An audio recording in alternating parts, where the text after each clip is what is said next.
Hello guys, ഇന്ന് നമ്മൾ അത്യുഗ്രം വിജയിച്ചിരിക്കുകയാണ്. India 434 റണ്ണിന് Bazball ഇംഗ്ലണ്ടിനെ അടിച്ചിരിക്കുകയാണ്. ഈ കുറച്ച് നാളായിട്ട് ഇംഗ്ലണ്ട് ഫാൻസും ഇംഗ്ലണ്ട് ക്രിക്കറ്റേഴ്സിനും ഒക്കെ ഒരു അഹങ്കാരം ഉണ്ടായിരുന്നു. 700 റൺ വരെ അടിക്കും, 600 റൺ തന്നാലും അടിക്കും എന്നൊക്കെ.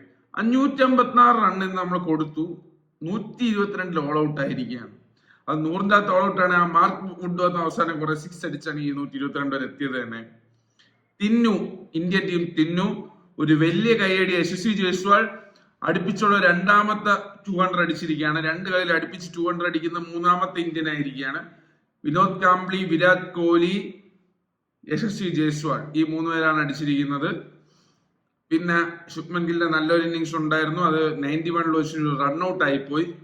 അത് ആരെ കുറ്റം പറയാനുള്ള, കുൽദീപ് യാദവ് ആണ് അപ്പുറത്തുന്നത്. കുൽദീപ് യാദവിന് നല്ലൊരു ഇന്നിങ്സ് ആയിരുന്നു. 28 റൺ എന്തോ അടിച്ചു.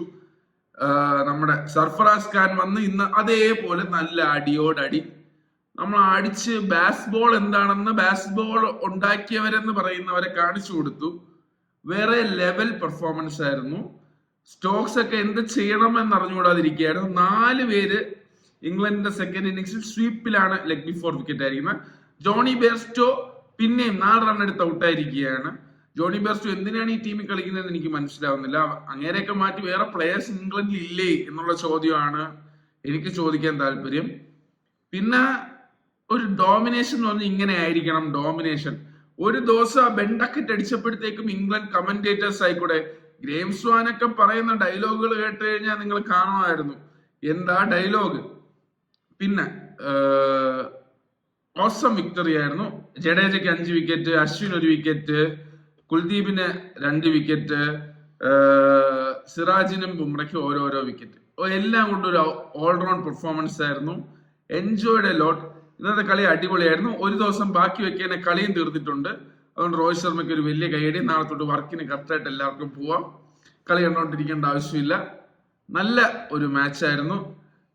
ടോട്ടലി ഒരു ഓസം വിക്ടറി. കാരണം രോഹിത്തിന് റണ്ണ് കിട്ടി, ജഡേജയ്ക്ക് റണ്ണ് കിട്ടി, ശുഭ്മൻ ഗില്ലിന് റണ്ണ് കിട്ടി, ജയ്സ്വാളിന് റണ്ണ് കിട്ടി. രജത് പട്ടിദാർ മാത്രമേ ഉള്ളൂ നമുക്കിനി ഒരു വീക്ക് ലിങ്ക് ആയിട്ടിരിക്കും നമ്മുടെ ടീമിൽ. ബാക്കി എല്ലാവരും സൂപ്പർ. ജുറേലിന് റണ്ണ് കിട്ടി, സർഫറാസ് അടിച്ചു, അശ്വിൻ നല്ലപോലെ ബോൾ ചെയ്തു, ജഡേജ ബോൾ ചെയ്തു. എല്ലാവർക്കും ഒരു ഗുഡ് ടെസ്റ്റ് മാച്ച് ആയിരുന്നു. ഒരു ഓൾറൗണ്ട് ടീം പെർഫോമൻസ്. ഇങ്ങനെ ഒരു ടീമിനെ, ഇൻഎക്സ്പീരിയൻസ്ഡ് ആയിട്ടുള്ള ടീമിനെ വെച്ചിട്ട് ഇത്രയും വലിയൊരു വിക്ടറി വിജയിക്കുക എന്ന് പറഞ്ഞു കഴിഞ്ഞാൽ രോഹിത് ശർമ്മയ്ക്കും രാഹുൽ ദ്രാവിഡിനും ഒരു വലിയ കൈയടി കൊടുത്തേ പറ്റുള്ളൂ. ഞാനൊരു രോഹിത് ശർമ്മ ഫാൻ ആയതുകൊണ്ട് പറയുകയല്ല, എനിക്ക് ഭയങ്കര അധികമായിട്ട് രോഹിത് ശർമ്മയ്ക്ക് ഒരു കൈയടി കൊടുത്തേ പറ്റുള്ളൂ. കാരണം ഈ ടീം വെച്ചിട്ട് നമ്മൾ എങ്ങനെയാണ്, ഒരു ബാറ്റിംഗിൽ ആരുണ്ട്? ജസ്റ്റ് തിങ്ക്, ഇത്രയും നാൾ ഇന്ത്യൻ ടീമിന്റെ ബാറ്റിംഗ് വെച്ച് നോക്കുമ്പോഴത്തേക്കും ഈ ബാറ്റിംഗ് ലൈനപ്പ് ഒന്നുമല്ല when compared to the batting lineups we had. പണ്ട് നമ്മുടെ 1, 3, 4, 5 ഇറങ്ങുന്ന ആരാ? ചേതേശ്വർ പുജാര, വിരാട് കോഹ്ലി, അജിങ്ക്യ രഹാനെ. എന്ത് ബാറ്റ് 3, 4, 5 ആണെന്ന് ആലോചിച്ച് നോക്കൂ. ആ 3, 4, 5 വെച്ച് പോലും അടിക്കാത്ത അത്ര വലിയ മാർജിനിൽ ഒരു ഇങ്ങനെ ഒരു ബാറ്റിംഗ് ലൈനപ്പ് വെച്ച് അടിച്ചതിന് രോഹിത് ശർമ്മയ്ക്ക് ഒരു വലിയ കൈയടി കൊടുത്തേ പറ്റുള്ളൂ, രാഹുൽ ദ്രാവിഡിനും. പിന്നെ നമ്മുടെ ബോളേഴ്സ്, സിറാജിന്റെ ഫസ്റ്റ് ഇന്നിങ്സിലെ ബോളിംഗ് അടിപൊളി. ബാഷ് ബോളൊക്കെ ഇംഗ്ലണ്ടിലോ മറ്റേ ഒരു കുറച്ച് ഇതില്ലാത്ത ടീമുകളുടെ അടുത്തൊക്കെ ഇവർ കളിക്കട്ടെ. ഇന്ത്യയിൽ വന്നിട്ട് മറ്റേ ഡയലോഗിന്റെ ഫസ്റ്റ് കളി നമ്മുടെ 230 അടിക്കേണ്ടതായിരുന്നു, അടിക്കാൻ പറ്റില്ല. അതിലൊരു 22 റണ്ണിൽ നമ്മൾ തോറ്റുപോയി. അല്ലാതെ നമ്മുടെ ഇവിടെ വന്നിട്ട് നിങ്ങളുടെ ബാസ്ബോളൊക്കെ അങ്ങ് ദൂരെ വെച്ചാൽ മതി. ഇംഗ്ലണ്ട് ഫാൻസിന്റെ കരച്ചിലും മെഴുകലും ഇത് we bring the entertainment of the game.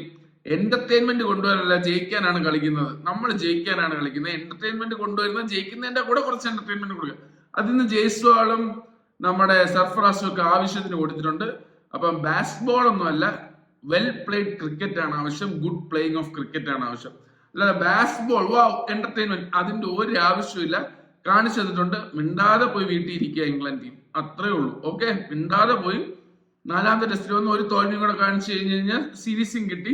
5ാമത്തെ test വേണമെങ്കിൽ നമുക്ക് കുറച്ച് നേരം റെസ്റ്റ് ചെയ്യിക്കാം. നിങ്ങൾ ആ ഒരു ഓപ്പർച്യൂണിറ്റി നല്ലതായിരുന്നു. നമുക്ക് IPL ഒക്കെ ഉണ്ട്, വേൾഡ്സ് ബിഗ്ഗസ്റ്റ് ടൂർണമെന്റ്. അത് കളിക്കണം നമ്മുടെ ഇന്ത്യൻ പ്ലേയേഴ്സിന്. ഈ ഇംഗ്ലണ്ട് പ്ലേയേഴ്സിനെ പോലെ അവരുടെ എന്താണ് 100 ഒന്നും ആരും കളിക്കാൻ പോലും പോകുന്നില്ല നമ്മുടെ ഇവിടെ നിന്ന്. ഇവിടെ വന്ന് ഇവരെല്ലാരും അതിനും നിൽക്കും. എന്നിട്ട് ഇന്ത്യനെ ഒരു പുച്ഛോ, ഇനി പുച്ഛിക്കണ്ട കേട്ടല്ലോ. ഇനി ഇന്ത്യനെ പുച്ഛിക്കാൻ വരണ്ട, അവിടെ വീട്ടിലിരുത്തോ. ഓക്കെ, അപ്പൊ ശരി guys, so happy today, bye bye.